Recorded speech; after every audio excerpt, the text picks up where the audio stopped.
Thank you for browsing page 121. Today we're going to jump into the Dungeon Master's Guide and give out what I consider to be a pretty unsung magic item. And it's got its uses. It's not great, but it is one that I like giving out. It is the Arrow of Direction.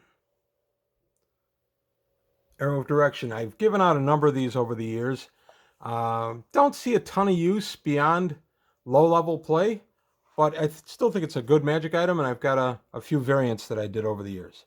So an arrow of direction typically appears to be a normal or possibly magical arrow. Its magical properties make it function much as a locate object spell, however, empowering the arrow to show the direction of the desired way.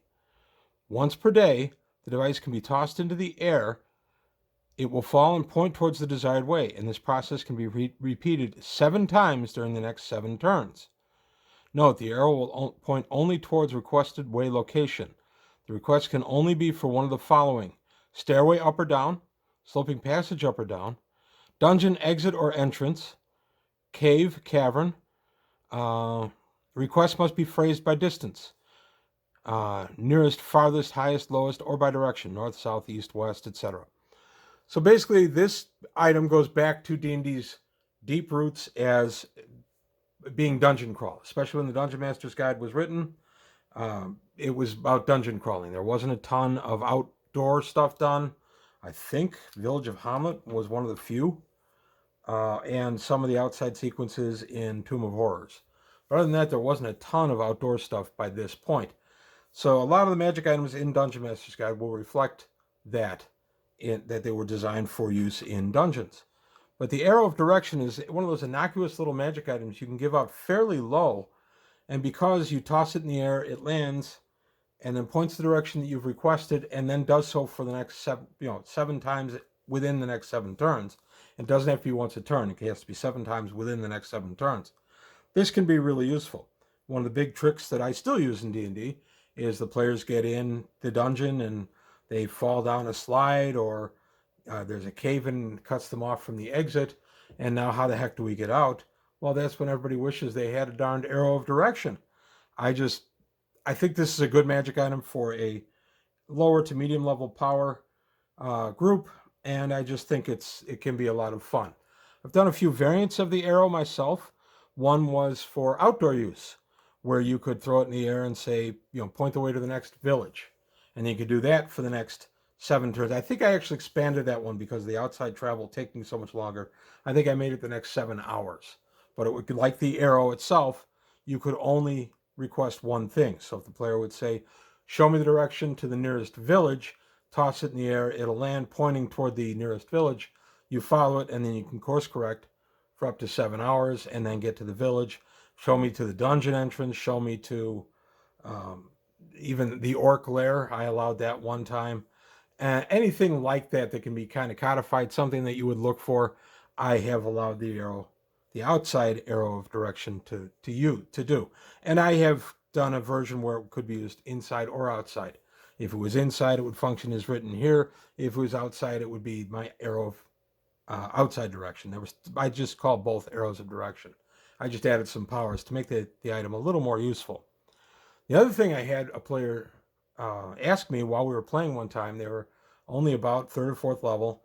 I only had 1 or 2 magic items in the entire group, and I love throwing a gargoyle into that situation.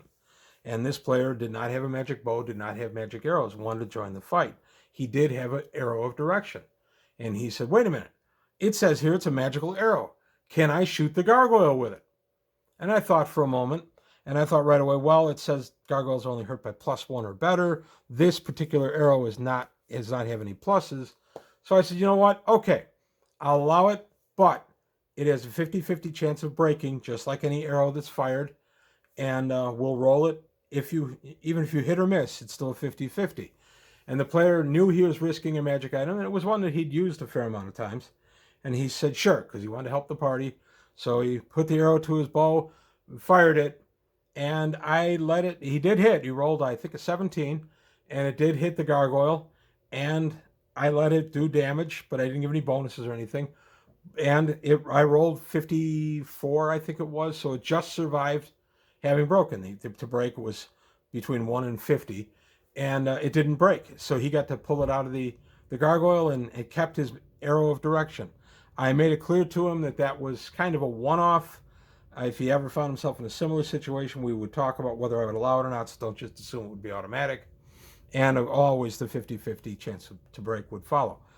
Quick note, the arrow of direction does not have a 50-50 chance to break if you toss it in the air and it lands. It's what it's designed to do. So I never roll to see if there's any kind of damage to the arrow for doing that. And I had this player, he cared for it. He changed the fletching on it a couple of times and just generally maintained it like you would maintain an arrow you would use for combat. I thought that was kind of neat. He kind of embraced the magic item. But that's the arrow of direction. It is a good low-level magic item to give out. I want to see how many experience points this guy commands. I think it's a fair amount, so you got to be careful with that at low levels if you're going to give this out, and you still give magic or experience point value for magic items. An arrow of direction is worth 2,500 experience points. So at low levels, that'll bump somebody big time. So you got to be careful with that. Or as I've done in the past, I gave one out one time as an heirloom item from the player's, one of the parents, and I just made it clear he didn't get any experience points for it. It was just an heirloom item that he inherited. I've done that in a few campaigns where I've wanted the player to start out with some kind of innocuous magic. I'll have them start out with an heirloom item, but I won't give them experience points for having earned it because it was given to them by a family member.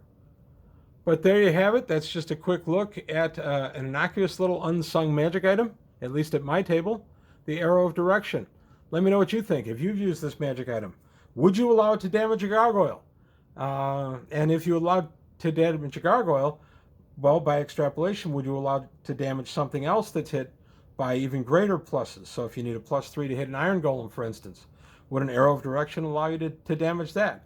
That's one of those things that I told my player we'd have to discuss if and when it ever came up. It never did come up, so I've never had to answer that question. So let me know your thoughts on that, if that would be something you would allow at your table.